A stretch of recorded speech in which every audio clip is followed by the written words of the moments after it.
Hi, it's Jared from Strong Roots Farm. Today I'm going to answer a question from one of my viewers. She asks, should I eat all organic? The question came from a video I posted a few weeks back called Military Moment. This is where I kind of went on a rant and rave about picking on organic farmers. I thought a little guy was getting picked on by some farmers, and I stood up for him. In doing so, I used high sarcasm as well as stereotypes of maybe some farmers' kids. I offended some farmers locally. I'm sorry for that. It's not my intent to offend farmers, especially in my local area. It's not my intent to slow down commercial farming.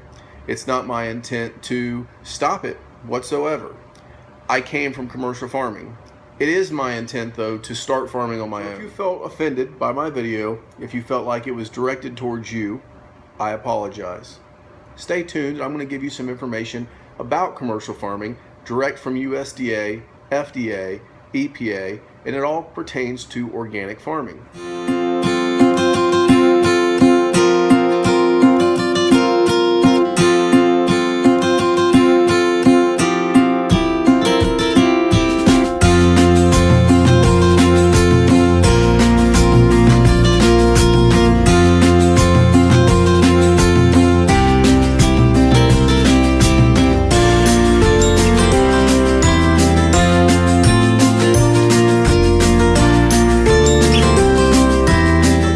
Question, should I eat all organic? First, I went to the USDA website. I printed off what is organic agriculture. I recommend you read that if you're looking into eating organic. Organic agriculture, or certified organic, is a label, okay? So it just shows that the product that you're purchasing, if certified organic, was raised in a responsible manner. You should read this, but the gist of it is they try to not use synthetic material. There's a list of products they're able to use, and they follow these guidelines, and by doing so, they obtain this organic certification. There are some fanatics in this organic or permaculture world, okay? They're going to complain about commercial farming or commercial big ag. I'm going to give you some of the facts and how commercial ag reacted to some of their complaints. Their first complaint was erosion. So they're complaining about soil washing away into the oceans, into the seas, into the riverbeds, causing dead zones, all these things. Commercial ag responded to that with no-till. Most of the farmers around here do no-till. There's very little tilling any longer. This preserves the soil, keeps it intact, helps with this erosion. In doing no-till, they added some chemicals though. So with no-till, there's more chemicals for weeds that the tilling used to kill for a while. So when these chemicals come in, now the permaculture people, or the fanatics, not necessarily the standards, they're complaining about the chemicals, things that they can bring about, things that they do, how it kills the microbiology in the ground. So to react to this, the commercial ag went to GMOs. GMOs are not necessarily used to get higher yields in every aspect. Some GMOs are used as a insect repellent or a disease resistant crop. They did this so they don't have to spray as much. They're not using as much chemicals. So commercial ag went to no-till, stop erosion. Then they went to GMOs, stop using so much spray, stop using so many chemicals. Now the permaculture people, or the fanatics, we're just going to call them, on the other opposite side of commercial farming, they're complaining about GMOs. They're complaining how they kill, how they cause illness. They've put propaganda videos up about how low-income areas in other countries, poverty-stricken countries, are burning the seeds that we're giving them. So there is some muddy water here about GMOs. GMOs are not required to be labeled yet. There are some labeling. You will see if you go to the grocery store, some products are labeled non-GMO. It's kind of important to people. I'm still up in the air about it. I don't know. One person I will tell you to check out for some good information, if you are for commercial farming or against it, is a guy named Damian Mason. Okay, he's a public speaker. He talks to big businesses, and he has a pretty good website. Whether you like him, whether you're for commercial farming, whether you don't like him, whether you're against commercial farming, he's still funny. The guy's hilarious. He makes some funny comments. Don't get offended. He's doing his job, and he has some good information. So if you're against it, I recommend you watch him anyways It's an enlightenment to the opposite side, to commercial farming. I watched one of Damien's videos where he gave a statistic that only 1% of the people in America are farmers. He was trying to imply that we don't know anything about our food system, so we should stay out of it. I didn't think this was a realistic fact. I actually thought it was less than 1% because there doesn't seem like there's that many farmers in the city of New York City, but there's tons of people there. So I looked it up. He's correct. USDA right here, Census for Agriculture, printed it out. There's 318 million people in the U.S., and there's 3.2 million farmers, exactly 1%. Here's the weird part about this statistic, though. It says they're only farming 2.1 million acres. That's only 0.65 acres per farmer. That doesn't make sense to me. So what I did was I looked up the classifications for a farmer. If you produce at least $1,000 worth of agricultural products, you're considered a farmer. What this means is that it's less than 1% that actually do large-scale commercial farming. CAFOs for hogs and big feedlots for beef and commercial big ag for grain, whatever it is. It's less than 1%. It might even be 0.1%. I don't know. What this shows me is that it's either a pro for the commercial guy that, hey, we don't know what we're talking about. There's tons of these people. It's also a pro for the organic guy that Americans are really disconnected from their food system. While I was on all these websites, I noticed that all farmers are required to meet certain specifications by the FDA and the USDA when they spray chemicals. So farmers are under regulations. I'm sure DOT's involved if they're transporting stuff. They've got the EPA, how they handle their chemicals. The USDA regulates spraying. The FDA is involved with large commercial animal facilities, livestock facilities. They have regulations. Commercial farmers are meeting those regulations. So if you're an organic extremist on one side, know that commercial farmers are doing what the government requires them of. Okay, I've looked it all up. I read it all today. I've got it printed right here in my hand. While I was on the USDA website, though, I noticed some other things. The USDA linked me over to the CDC, the Center for Disease Control and Prevention. Okay, they gave me some statistics here on health. One of the reasons that I've chosen to take my family, my wife and my kids, into organic food. So the Center for Disease Control recognizes that saturated fat is the #1 reason for heart disease.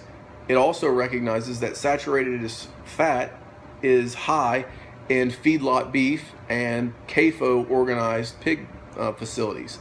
So the fat content, the saturated fat in these animals is much higher than if these animals were on grass. Realistically, it's not the farmer's fault though. You want a nice fatty steak. You like a fatty steak the way it tastes. Typically, if you go to a restaurant and it was dry and too lean, you would send it back. So it's on us as the consumer to choose a lean product, to eat correct portions, and not eat too much saturated fat for heart disease. Also noticed that 6 growth hormones that were used in the dairy industry showed significant increase in breast cancer, colon cancer, and prostate cancer, all from beef consumption. So in this article, it talked about how dairy producers were giving hormones to increase milk production, but then when the cow stopped giving milk, they would butcher this animal and send the meat to our grocery stores. It ended up and resulted in cancer. It's linked, it's right here on the CDC, not my opinion. Reading. There's a spot in the article here that talks about antibiotics. It says 70% of antibiotics used in the U.S. was not given to humans, yet given to farm animals for non-therapeutic purposes, which led to drug-resistant bacteria. These antibiotic-resistant infections killed 90,000 Americans every year. Continue on. It talks about poor sanitation and waste management. This is mainly talking about CAFOs, large animal operations. They call them factory farms in this CDC article. Talked about contaminating the food supply with bacteria, E. coli, and salmonella. Every year, 76 million Americans become ill from foodborne illnesses and thousands die. At the end of the article, it talks about H1N1. If you're not familiar, it's swine flu. Experts believe the outbreak of H1N1 is likely to be caused from the overcrowding of pigs on factory farms and storage of their waste in giant manure lagoons. Now, I have a problem with this statement because there's two key words here. One is experts. Who are these experts? You should look into that. Two is likely. It's not proven that this has happened. So it's not really something we can hold as 100% true, but it's on the CDC website that I got linked to from the USDA website when I was reading articles about commercial ag. I continued my study this past week on this. I came up with some facts or thoughts of my own, still my opinion, about everything that I was reading. One is that commercial farmers are following the rules of the FDA and USDA. They're within regs. They're doing things the way that they're required to do them. So it's not on the farmers. They're doing what they're told to do. They're meeting everything. Two is it's not on the government. The government has given us an out. If we do not like the way these animals are being raised, if we do not like the illnesses that could be brought from them, if we do not like chemicals on our food, we have an option. We can either grow it ourselves, which I recommend. You can buy it from a local farmer who you know how he's raising it, or you can buy certified organic. Ultimately, your health and the health of your family is in your hands. It's your freedom. You have the freedom to choose what you eat. You have the freedom to put in your body what you want in. It's all on you. It's not on the farmer, not on the government. They're following the regs. I read them all. So, should you eat all organic? That's kind of up to you. If you know where your food is coming from, if you know how it's grown, and you're okay with that, then no, don't.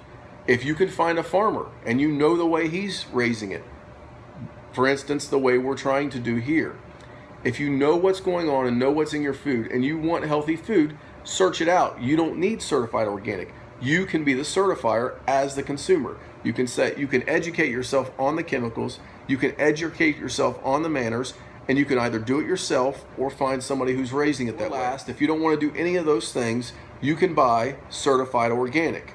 Here's something I promise you. If you make the decision as the consumer to only buy certified organic products, farmers will adapt.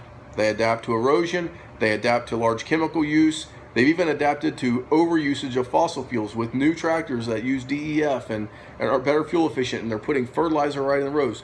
Farmers have adapted for centuries. They can adapt, and they will adapt to where the market grows to. So last, I'm going to tell you why we chose to go organic. About 8 years ago, we started eating all organic food. It wasn't as popular back then. There was a smaller section at the grocery store. As it grows, it becomes easier. I was in college. I have a degree in health and physical education with a major focus in nutrition. I spent a lot of time with homeopathic doctors. I spent a lot of time in the lab breaking down foods, understanding caloric intake, understanding fat ratios, and also understanding chemicals that were in these crops as we broke them down. So in our pursuit of health, we looked mainly at my family's health risks. So my mother, she has MS, she has seizures. My sister, she has seizures. My uncle died at 28, seizures. My grandmother had heart disease. My grandfather had diabetes and had to almost have toes amputated.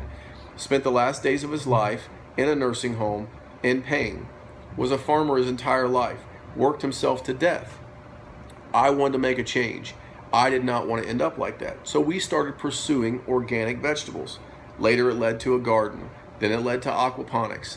Then it led to selling our house at the lake, buying a small farm, and trying to make it as a farmer. As that progressed, we decided other people need this. This is why we got into farming. This is why we eat organic. This is why we try to pay attention. It's all for our health. But no, it's a choice.